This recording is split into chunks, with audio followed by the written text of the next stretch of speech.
Kembali lagi bersama saya Tias di podcast Pinggirnya. Wih, ayo nonton bayangan, bukan gabung ya. Ya, kali ini kita ada tamu dan saya sendirian. Kalau sebelumnya kan bareng sama teman-teman saya di Atom, sekarang ditemenin sama Mas Wawan Some dari Nol Sampah Surabaya. Ya, mungkin langsung aja kali ya, Mas Wawan Some kenalan dulu gitu. Mas Wawan Some di Nol Sampah ngapain gitu, terus Nol Sampah Surabaya tuh ngapain aja gitu. Ya, makasih. Jadi saya kebetulan dipercaya sama teman-teman jadi koordinator komunitas Nol Sampah Surabaya. Komunitas Nol Sampah Surabaya ini berdiri tanggal 21 Februari 2009. Kenapa 21 Februari? Karena 21 Februari itu diperingati sebagai Hari Peduli Sampah. 21 Februari. Ya, kenapa 21 Februari diperingati sebagai Hari Peduli Sampah? Karena ada kejadian 21 Februari 2005 itu tumpukan sampah di TPA Lui Gajah Bandung itu meledak. Karena ada gas metan kemudian meledak, kemudian ratusan rumah yang ada di bawah TPA itu tertimbun sampah dan sekitar 143 orang tewas tertimbun sampah, dan karena itulah akhirnya kemudian tanggal 21 Februari itu diperingati sebagai Hari Peduli Sampah. Nah, deklarasi pertama Hari Peduli Sampah itu dilakukan di Surabaya. Yaitu tanggal 21 Februari 2009. Peringatan pertamanya itu di tahun 2009. Nah, saat itulah kami kemudian melakukan kegiatan dorong orang Surabaya untuk milah sampah awalnya. Dan sejak itulah mulai ada komunitas Nol Sampah Surabaya. Menarik. Kegiatannya memang awalnya lebih ke mendorong orang pemilahan, tapi lama-lama kemudian akhirnya kita fokus ke pengurangan. Karena selama ini orang selalu mikirnya setelah ada sampah, apakah bisa dipakai ulang, apa bisa didaur ulang. Nah, kami ingin mendorong pengurangan. Jadi bagaimana merubah gaya hidup kita supaya kita tidak menghasilkan sampah atau seminimal mungkin menghasilkan sampah. Itu yang harus dilakukan sebenarnya. Kayaknya cukup susah ya, Mas Om? Nggak susah sih sebenarnya, kan kalau kita lihat kan prinsip pengolahan sampah itu kan ada 3R itu kan. Reuse, reuse, recycle. Pengurangan, pakai ulang, daur ulang. Ini kan harusnya urutan. Yang harusnya yang pertama kali dilakukan adalah pengurangan. Ketika kemudian ada sampah, bagaimana supaya sampah itu bisa dipakai ulang apa enggak? Kalau nggak bisa dipakai ulang, baru bisa didaur ulang. Kalau nggak bisa didaur ulang, baru itu kemudian dikumpulkan, ditaruh di TPA. Karena TPA sekarang bukan lagi tempat pembuangan akhir, tapi tempat pemrosesan air. Jadi TPA sekarang aturannya harus diproses sampahnya di sana. Gimana cara memprosesnya itu? Kalau itu sederhana aja sih. Ada sampah datang, kemudian ditimbun pakai tanah atau pakai apa. Tapi bawahnya TPA selalu dikasih membran sehingga air sampahnya tidak kemana-mana. Sebenarnya itu yang bisa dilakukan, sederhana sekali. Tapi sekarang belakangan kan ada TPA yang kemudian diproses gas metannya diambil untuk energi. Kemudian baru-baru ini jadi listrik, kemudian ada yang dijadikan pembangkit listrik tenaga sampah dan segalanya. Jadi ada banyak sekarang yang bisa dilakukan. Makin kreatif kayaknya orang-orang. Makin kreatif, tapi kadang teknologi yang dipilih justru harus hati-hati karena ada teknologi-teknologi yang sebenarnya bisa berbahaya terhadap lingkungan. Artinya ketika misalnya satu contoh, misalnya ketika kita ingin menghasilkan energi dari sampah tapi kemudian dibakar. Nah, ketika dibakar itu kan kalau salah yang dibakar itu kan bisa menghasilkan dioksin atau furan, dan itu berbahaya terhadap lingkungan, terutama kesehatan manusia sendiri.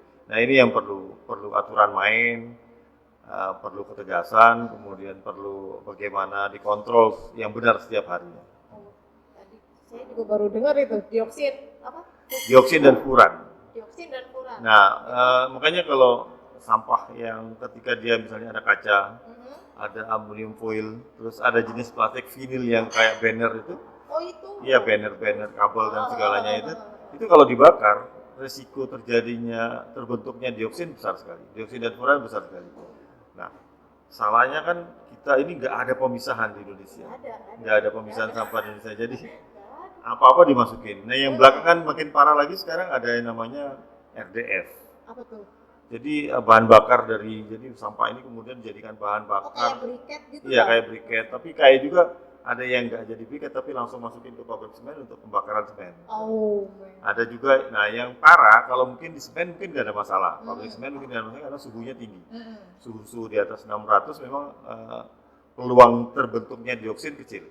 Tapi ketika itu dipakai misalnya jadi briket kemudian dipakai untuk bahan bakar pabrik garam, pabrik genteng. Di Kerawang dipakai untuk pabrik genteng, di Bali rencananya mau dipakai pabrik garam. Di Sidoarjo rencananya mau dipakai untuk pabrik rokok. Maka siap-siaplah Rokoknya dioksinnya akan terjadi kemana-mana. Waduh, seru.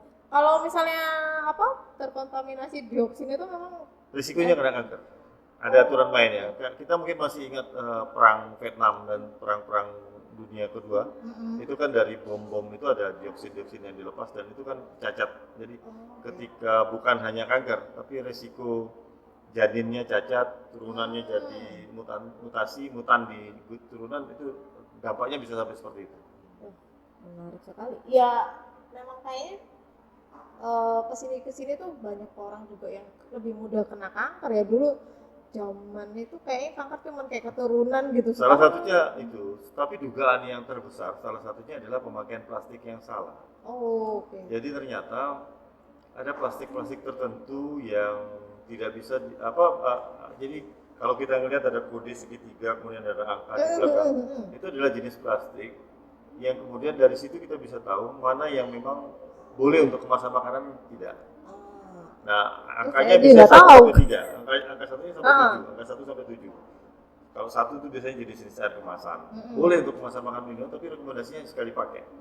Jadi kalau misalnya kayak air untuk soft drink, air mineral, terus jus, teh dan segalanya itu boleh untuk kemasan makanan minuman, tapi rekomendasinya sekali pakai. Nah, resikonya kita masih banyak yang pakai lagi ngisi ulang lagi. Iya, betul. Terus yang kedua itu kalau kena panas berisiko sekali. Maka beberapa zat yang ada dalam kandungan plastik itu yang berisiko terhadap kanker dan segala macam tadi itu bisa lepas kalau itu panas. Makanya kalau itu jual air kemasan di panas-panasan terus teh dan sebagainya itu berisiko sekali. Itu pertama. Nah itu yang nomor 1 sampai nomor 7 yang bahaya sekali sebenarnya di nomor 6. Jenis-jenis kalau bahasa pasarnya itu adalah polisterin atau styrofoam salah satunya. Itu sebenarnya tidak pernah direkomendasikan untuk kemasan makanan minuman. Nah ini yang bahaya. Iya. Sama yang nomor 7 jenis plastik yang keras kayak galon, botol susu bayi. Itu tidak pernah direkomendasikan untuk boleh untuk kemasan makan minuman dipakai ulang boleh, tapi tidak boleh karena kena panas. Karena air panas, kena panas, paparan terpapar panas. Ya. sinar matahari itu nggak boleh. Jadi salah sebenarnya. Beberapa kita lihat ini yang prosesnya harus diperbaiki, SOP-nya harus diperhatikan. Terus yang paling parah dari plastik ini adalah ketika plastik ini kemudian tergores. Karena dia dari minyak, maka ikatan kimianya namanya hidrokarbon, rantainya panjang. Begitu kegores berarti ikatan kimianya lepas. Berarti resiko bahan-bahan yang terkandung dalam plastik itu terpapar ke makanan minuman semakin besar. Nah, itu yang berdampak terhadap kesehatan kita. Sangat sangat membuka mata. Serem sebenarnya. Plastik memang sesuatu yang murah, sesuatu yang sangat berguna, tapi juga kalau kita salah bisa berbahaya terhadap lingkungan. Tapi kalau di sisi lain juga plastik ini sebenarnya kan bahan bakunya minyak bumi. Nah, semakin besar kita memproduksi plastik, semakin besar kita mengkonsumsi plastik, maka otomatis kita akan semakin banyak memakai minyak bumi. Padahal kita tahu minyak bumi ini kan sumber daya yang tidak bisa diperbarui, tidak terbarukan. Terus yang kedua ada yang bilang kan bisa didaur ulang, bisa. Semua jenis plastik bisa didaur ulang, tapi faktanya angka daur ulang plastik di Indonesia di bawah 11%. Waduh, masih jauh banget. Iya, konsumsi plastik Indonesia sekitar 6 juta ton per tahun. Berarti yang bisa didaur ulang 11%. Sisanya kemana? Sisanya numpuk di TPA atau masuk ke sungai atau masuk ke laut. Aduh. Makanya jangan kaget kemudian Indonesia pernah dapat julukan Indonesia adalah negara juara 2 dunia, juara 2 dunia penyumbang sampah plastik ke laut. Nah ini yang sangat berisiko sekali, itu pertama. Terus yang kedua, Sekarang kan yang lagi serem kan apa? Apa tuh? Plastik-plastik ini masuk ke sungai, masuk ke laut, Heeh. bertahun-tahun di laut, maka dia akan hancur. Oke. Kalau dia terurai kan dia akan terurai dia akan jadi tanah kembali. Betul, betul. Tapi untuk jadi tanah kembali dia butuh proses sekitar ratusan tahun. Tapi untuk jadi hancur mungkin 1-2 bulan, 2-3 tahun bisa hancur, jadi kecil-kecil. Nah, sekarang lagi ngetren namanya mikroplastik. Iya, kan? iya, iya, iya, sering Nah, tuh. itu yang lagi ngetren. Mikroplastik ini sudah mulai banyak. Penelitian terbaru kemarin ternyata di darah kita sudah ada mikroplastik. Jangan-jangan darah saya juga. Ya, sudah ada pasti kalau diperiksa. Penelitian teman-teman Ekoton dari 200 sampel yang dikirim ke teman-teman Ekoton berasal dari seluruh Indonesia, sampel tinja. Itu ternyata semua tinja orang-orang itu sudah ada mikroplastiknya. Oh. Jadi sudah berisiko. Penelitian anak-anak SMP Al Azhar Surabaya, makanan yang khas Surabaya, Iya, kupang, iya. Heeh. kupang lontong itu di kupang itu ternyata ada mikroplastik. Waduh. Gimana nih? Jadi memang semakin seram memang. Tapi memang yang masalah memang belum ada standar berapa besar kadar mikroplastik yang kita bisa yang boleh masuk dalam tubuh kita memang belum ada. Penelitian teman-teman Ekoton misalnya di ikan-ikan yang di Kali Surabaya, 80% ikan di Kali Surabaya itu ada mikroplastiknya. Yang lebih parah lagi, mikroplastiknya ada salah satu jenisnya adalah gelnya popo. Oh, ih. Jadi popo itu kan dipaksa dibuang ke sungai. 25% sampah di sungai itu adalah popok. Ketika dibuang ke sungai, popoknya hancur, gelnya kan belum hancur. Iya, nah ini benar. dimakan sama ikan, masuk dalam lambungnya ikan. Jadi kalau kita makan ikan, berarti kita makan gel. Oh, ya, baiklah. Serem itu. Aduh. Nah, ini ya, sebenarnya saya sendiri ya cukup terkaget-kaget itu dengar ceritanya Bapak Mas Umi kan. Ini hal yang apa ya? Yang jarang sekali gitu kayaknya ditemuin sama teman-teman di saya sendiri, terus teman-teman Arkom, terus bahkan mungkin malah orang-orang kampung juga nggak begitu paham gitu. Nah, Mas Some sama teman-teman di Nol Sampah gimana nih caranya untuk menceritakan terus atau memberikan edukasi ke mana warga kota Surabaya, khususnya yang di kampung ya. Ya, kami ada program sosialisasi pasti pengurangan. Kurangin, karena yang paling efektif adalah pengurangan. Karena tadi daur ulangnya rendah, makanya kita lakukan pengurangan. Nah, biasanya supaya orang mau paham itu edukasi yang kita lakukan biasanya pertama kita tunjukin gambar-gambar yang serem tadi. Ini tadi membuat saya ketakutan dulu Mas. Tunjukin videonya ada penyu yang ada sedotan masuk dalam hidungnya. Kemudian di Surabaya pernah ada jerapah di kebun binatang Surabaya namanya Kliwon. Tanggal 29 Februari 2012 mati. Iya, waktu itu mati. Ketika dibedah ternyata ada 20 kilo kantong plastik bercampur kotoran di lambungnya. Ada ikan paus di Wakatobi, ternyata ada 5,9 kilo plastik dalamnya. Banyak kejadian-kejadian itu kita tunjukin. Atau kita ajak mereka kalau di Surabaya kami sering ajaknya ke Wonorejo, muara sungai Wonorejo di mangrove. Kita ajak mereka ngeliat ternyata pantai timur Surabaya yang ada mangrove-nya itu tidak lagi terlihat tanah atau pasir, tapi bukan sampah yang ada di atasnya kalau surut. Jadi seperti itu. Kalau orangnya peka terhadap lingkungan, dia pasti akan mikir, berarti sampah saya akan seperti ini. Kalau nggak mempan, kita takutin tadi. Ya, kita takutinnya biasanya itu tadi. Ada penelitian Badan POM misalnya, kalau pakai kresek yang berwarna-warna, itu penelitiannya Badan POM, ternyata apa? Ternyata itu adalah bekas bahan bakunya, itu bekas limbah B3, bekas limbah pestisida, bekas limbah pertanian, limbah medis dicacah, kemudian didaur ulang, kemudian dijadikan kresek tadi. Nah ini yang terjadi di mana? Di beberapa. Nah kalau orang pasti akan mikir bahaya terhadap kesehatan tadi, mikroplastik kita paparkan, pasti mikir. Itu yang kita lakukan. Terus pendekatan ketiga, cara hemat. Misalnya saya bawa botol minum sendiri, beli galon, kalau dibandingin saya beli air kemasan botol sedang, berarti saya lebih hemat. Iya betul. Pedagang-pedagang di pasar, di mall, ketika mereka menyediakan kresek, berarti dia akan keluarin biaya ekstra. Tapi ketika mereka sudah tidak lagi menyediakan kantong plastik, berarti akan hemat sebenarnya. Nah, ini yang kita lakukan. Di satu sisi edukasi ke masyarakat, tapi di sisi lain kita lakukan advokasi dengan kebijakan. Karena kalau tanpa kebijakan nggak akan bisa. Kita dorong aturan-aturan tentang pembatasan atau larangan plastik sekali pakai. Tapi tidak semua daerah mau di plastik sekali pakai. Ada yang hanya terbatas kantong plastik. Ya udah nggak apa-apa, dimulai dari hal yang kecil sebenarnya. Surabaya kebetulan kan barusan ini tanggal 9 Maret kemarin wali kotanya tanda tangan Perwali nomor 16 tahun 2022 tentang larangan pengurangan pemakaian kantong plastik di Surabaya. Oke, udah mulai jalan dan alhamdulillah berhasil.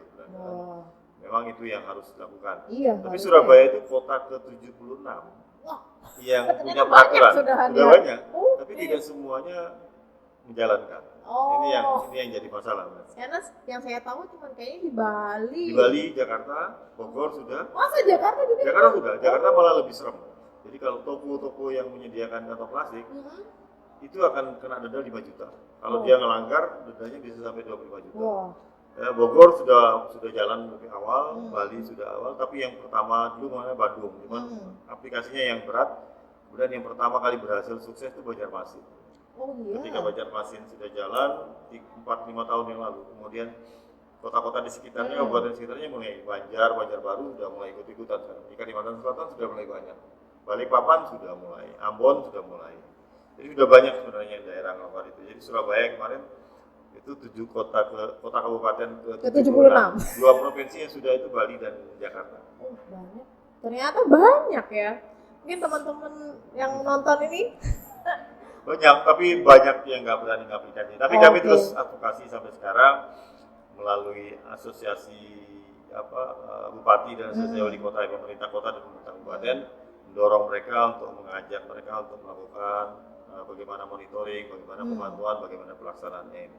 Itu yang kita lakukan. Nah, Surabaya alhamdulillah respon pemerintah kotanya bagus, terus di kalangan teman-teman asosiasi retail, asosiasi pedagang pasar, asosiasi hotel dan restoran juga positif sebenarnya mereka melakukan. Ini yang mudah-mudahan kita lihat hasilnya seperti apa. Karena Surabaya biasanya kalau berhasil di Surabaya orang akan niru.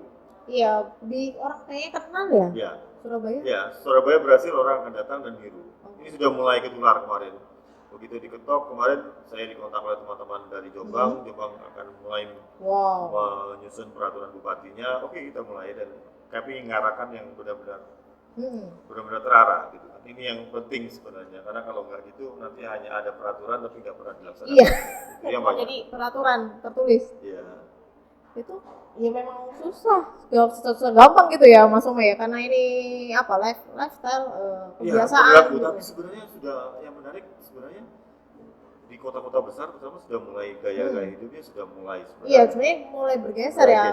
Mulai banyak yang bawa sudah mulai risih kayaknya bawa kresek gitu. Dia akan lebih keren kalau pakai tas kain. Iya, pakai bawa kalau anak bilang tote bag. Itu yang sudah dimulai terus sekarang juga gaya hidup. Nah, kalau Surabaya ini kan sekarang memang hanya di pembatasannya di kantong plastik. Tapi ke depan akan direvisi, lari ke sedotan, lari ke botol-botol sekali tempat makan sekali minum. Karena sampah plastik terbanyak di Surabaya itu memang kresek. Habis kresek kemudian sampah plastik sekali pakai sisa makanan untuk makan sekali pakai. Yang banyak kan buat itu GoFood. Iya, banyak. GoFood terus pakai merek ini. Piring geras juga. Tapi juga melakukan pendekatan dengan teman Gojek. Jadi dengan teman-teman online ini kami lakukan pendekatan bagaimana mendorong mereka untuk mulai edukasi kepada tenan maupun rekanan itu Gojeknya itu mulai. Jadi mereka ini ada rencana misalnya Surabaya akan edukasi kepada Gojek kemudian mensosialisasikan mereka untuk membiasakan pakai tas kain sendiri. Jadi mereka harus punya. Jadi nanti ketika ngambil makanan di tenan langsung sudah pakai. Mulai. Ini ke depan memang akan mulai. Jadi kalau kita mau minta kemasan sekali pakai atau kresek mungkin harus bayar di tenan. Ini yang akan didorong ke sana.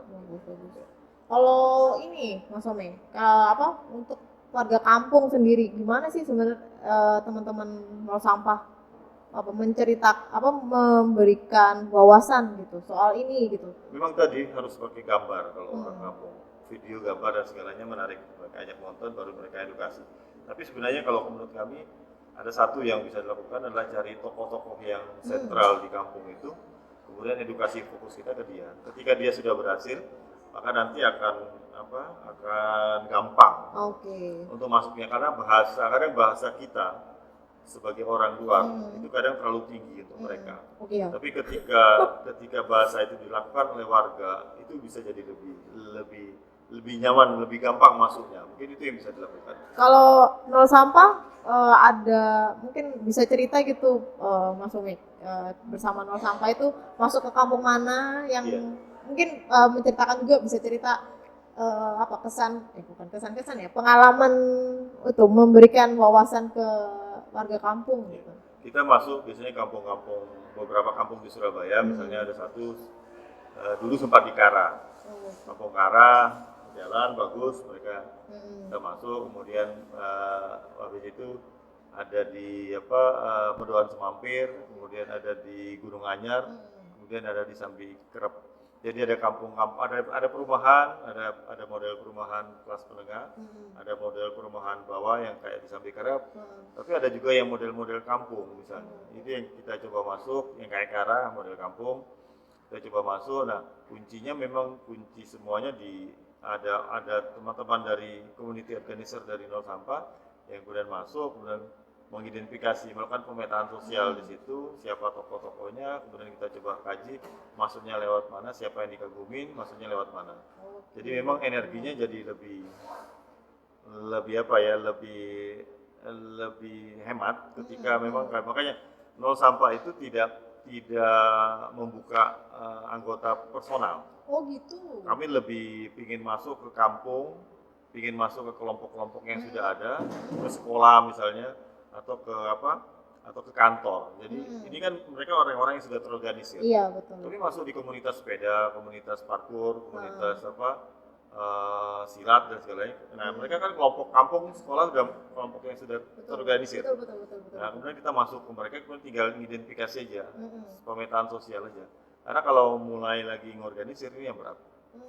Butuh energi yang besar. Betul sih, Mas. Iya. Teman-teman Narkom iya sih ngerasain mulai dari nol itu ya gitu. Ya memang berat kalau mulai dari nol, memang harus mulai identifikasi tokoh-tokoh kuncinya, memang di situ sih tokoh-tokoh kunci siapa. Kemudian dari situ kita mulai masuk ke hal-hal yang spesifik ke pendampingan gitu. Nah, tapi biasanya memang kuncinya kadang harus ada kemenangan kecil yang harus kita lakukan. Jadi ada keberhasilan kecil yang memang harus dilakukan. Makanya kan salah satu yang menarik yang bisa kita lakukan di Surabaya ini kan, mereka kan dulu ada lomba-lomba kampung, Merdeka dari Sampah. Tapi tahun ini mungkin semua jadi satu, jadi Surabaya Smart City namanya. Nah itu. Tahun ini ada lagi. Ada lagi rencana Juni mungkin, tapi belum tahu nanti. Nah kalau emang itu ketika mereka masuk 500 besar, masuk 150 besar, itu ada kebanggaan sendiri di mereka. Itu jadi sesuatu pemicu untuk media untuk masuk ke kampung. Iya, tapi benar sih yang lomba itu Dupa Magersari itu sempat kita tuh bisa ngerakin ibu-ibunya itu untuk penghijauan. Iya, karena mereka butuh pengakuan sebenarnya kan. Nah kalau di sekolah kami lebih dampingin sekolah-sekolah adiwiyata. Jadi sekolah-sekolah berbudaya lingkungan, kita dampingin intensif. Kemudian mereka dapat penghargaan dari ada tingkat kabupaten, kota, ada tingkat provinsi, ada tingkat nasional.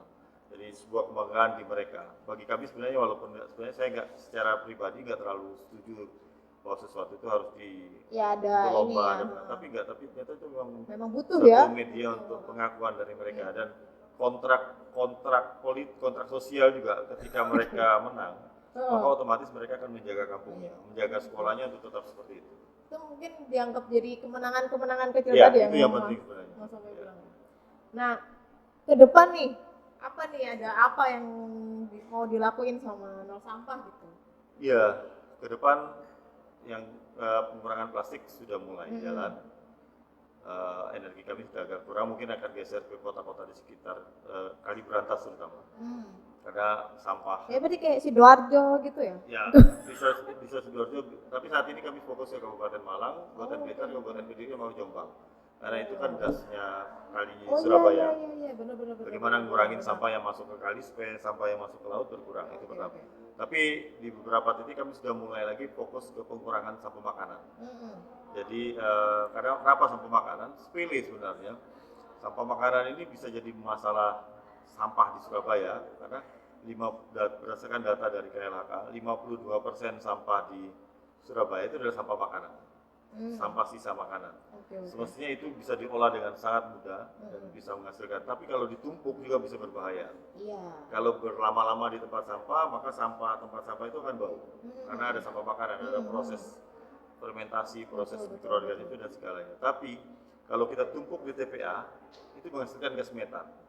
Dan Jadi gas metan, bingung ya.